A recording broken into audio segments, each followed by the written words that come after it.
वैष्णवांची उभी पंढरी आज नावावली तुझे नाव ओठी तुझे रूप ध्यानी जीवाला तुझी आस गाला घरी जरी बाप साऱ्या जगाचा परी तू आमारेकरांची विठू माऊली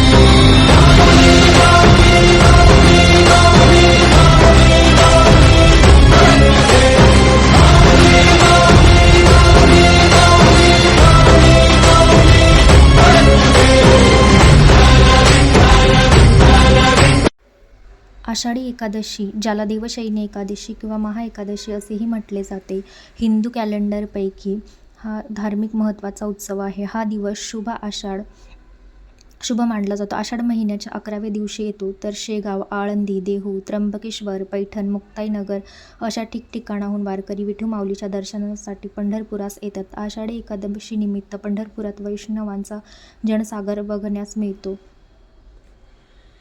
तर मी इथे एक ताम्हण घेतलं आहे. त्या ताम्हणात पंचामृत, तुळशीपत्र, फुलं, चंदन, हळद मिश्रित पाणी, जपमाळ, पाणी, फूल, अक्षदा, गणपती बाप्पा, विठुरायांची मूर्ती, तुपाचा दिवा, अगरबत्ती इत्यादी साहित्य घेतलं आहे.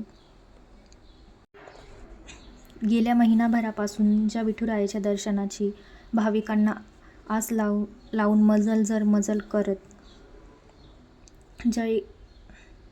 ह्या वारकऱ्यांनी विठुरायांच्या दर्शनासाठी लांबच लांब रांगा लावलेल्या असतात.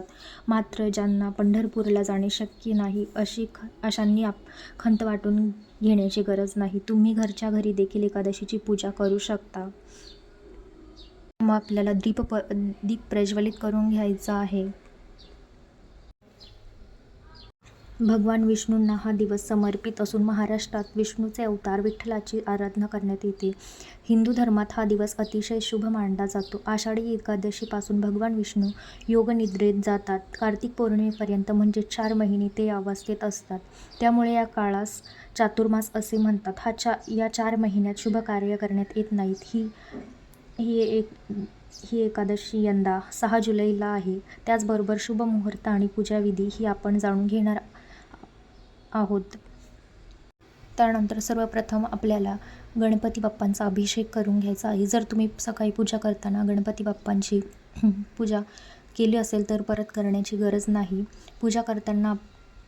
अभिषेक करताना आपल्याला वक्रतुंड महाकाय सूर्यकोटी समप्रभ निर्विघ्नं कुरु मे देव सर्वकार्येषु सर्वदा या मंत्राचा जप करायचा आहे. त्याचबरोबर श्री गणेशाय नमः हा मंत्राचा देखील तुम्ही जाप करू शकता. देवशयनी एकादशी आषाढ महिन्यातील शुक्ल पक्षातील एकादशी तिथीला साजरी केली जाते. हिंदू पंचांगानुसार एकादशी 5 जुलैला संध्याकाळी 5:01 ते 6 जुलै रात्री 9:17 पर्यंत असणार आहे. हिंदू धर्मात उदय तिथीनुसार सण साजरा करण्यात येतो. त्यामुळे देवशयनी एकादशीचे व्रत 6 जुलै रविवारी करण्यात येणार आहे. आषाढी एकादशीचे हे व्रत कसे करावे? विठ्ठल हे विष्णूंचे अवतार आहे असं समजण्यात येतं. एकादशीच्या आदल्या दिवशी म्हणजेच दशमीच्या दिवशी एक भक्त राहावे. एकादशीला पहाटे उठून स्नान करून तुळस वाहून विष्णूपूजन करावे. हा संपूर्ण दिवस उपवास करायचा असतो. रात्री हरिभजन करत जागरण करायचं आहे. आषाढी एकादशीच्या दिवशी ब्रह्ममुहूर्तावरती उठून आपल्याला स्नान आदी कार्य आवरून घ्यावायचे आहे. त्यानंतर आपल्या देवघरातील देवांची पूजा करून घ्यायची आहे. तुम्ही तुमच्या देवघरात ही पूजा करू शकता किंवा वेगळी पूजाही करू शकता. आषाढी एकादशीच्या व्रतामध्ये सर्व देवतांचे तेज एकवटले असते असा समज आहे. त्यामुळेच याला अनन्यसाधारण असं महत्त्व आहे. वैकुंठभूमीच्या आधीपासूनच पंढरपूर अस्तित्वात आले आहे अशा येथील लोकांचा समज आहे. म्हणूनच पृथ्वीवरील सर्वात पुरातन अशा तीर्थक्षेत्राचा पंढरपूर असा उल्लेख आपल्याला दिसून येतो. देवशयनी आषाढी एकादशीचा शुभ मुहूर्त कोणता ते आपण जाणून घेणार आहोत. प्रत्यक्षात देवशयनी एकादशीच्या पूजेचा शुभ मुहूर्त सकाळी 5:29 आणि संध्याकाळी 8:16 असेल. या काळात उपवास असणाऱ्या भाविकांना स्नान आणि ध्यान केल्यानंतर विधीपूर्वक पूजा करायची आहे. ब्रह्ममुहूर्तावरती उठून स्नान आदी करून आपण उपवासाचा संकल्प करायचा आहे. अभिषेक करत असताना मुखामध्ये सतत विठ्ठल विठ्ठल विठ्ठल विठ्ठल असेही बोलू शकता किंवा भगवान विष्णूंच्या नावाचा जपही करू शकता. ओम नमो भगवते वासुदेवाय नमः, ओम नमो भगवते वासुदेवाय नमः, ओम नमो भगवते वासुदेवाय नमः असंही बोलू शकता.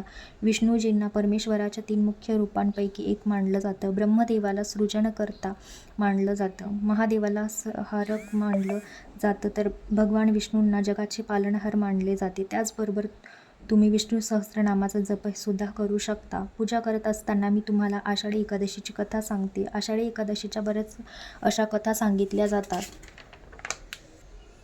मृदुमान्य नावाचा एका दैत्याने शंकराची आराधना करून त्यांना प्रसन्न करून घेतले आणि त्यांच्याकडून वर मिळवला की त्याला कोणत्याही प्राण्याकडून मरण प्राप्त होणार नाही, फक्त एका स्त्रीच्या हातून तो मरेल. या मृदुमान्याने या वराच्या जोरावर सर्व देवांना जिंकले आणि श्री विष्णू जिंकण्यासाठी तो वैकुंठास गेला. उभयंतांच्या लढाईत श्री विष्णूंचा पराभव होऊन ते शंकराकडे गेले, पण शंकरही आपल्या वरामुळे हताश झाले होते. नंतर ब्रह्मा, विष्णू, महेश या सर्व देव एका पर्वताच्या गुहेत लपून राहिले. तेथे काही दिवसांनी ब्रह्मा, विष्णू,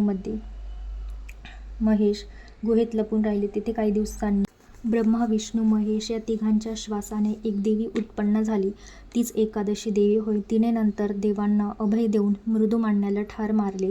देवांनी तिची स्तुती केली आणि तिनेही सांगितले की माझे एकादशीचे व्रत जे लोक करतील ते सर्व पापांपासून मुक्त होतील. ते आपल्याला 2 जोड पान घेऊन त्यावरती गणपती बाप्पांची स्थापना करायची आहे. पण मी ते एक वस्त्र घेतलं आहे, त्यावरती अक्षदा, हळद कुंकू वाहून गणपती बाप्पांची स्थापना केली. त्यानंतर गणपती बाप्पांना हळद कुंकू वाहून, अक्षदा वाहून फुल अर्पण करून घेतलं आहे. त्याचबरोबर मी एक छोटं चौरंग घेतलं आहे, त्याखाली पण अक्षदा, हळद कुंकू वाहून घेतलं आहे. त्यानंतर चौरंगावरती पण मी अक्षदा ठेवणार आहे, त्यावरती हळद कुंकू वाहून घेणार आहे आणि त्यावरती मी विठू माऊलींची स्थापना करणार आहे. त्या हळद कुंकू वाहून स्थापना करणार आहे. त्यानंतर विठू माऊलीला विठुरायांना चंदन आणि बुक्का लावणार आहे. त्याचबरोबर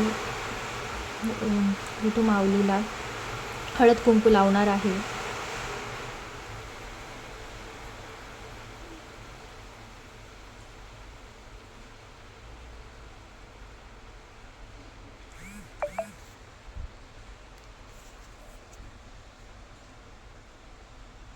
त्यानंतर आपल्याला वस्त्र माळ घालून घ्यायचं आहे.